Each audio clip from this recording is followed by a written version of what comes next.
तो हेलो दोस्तों, मैं आ गया हूँ गुजरात में। दोस्तों ये देखो, मेरे को भाग मिल गया है। ये देखो, ये रहने का कमरा है। इधर एक कमरा है, उधर वो भी है एक कमरा। और ये देखो, ये इधर भी है एक खेत है। उधर के साइड में है खेत।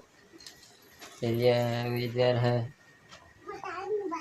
दोस्तों। देखो ये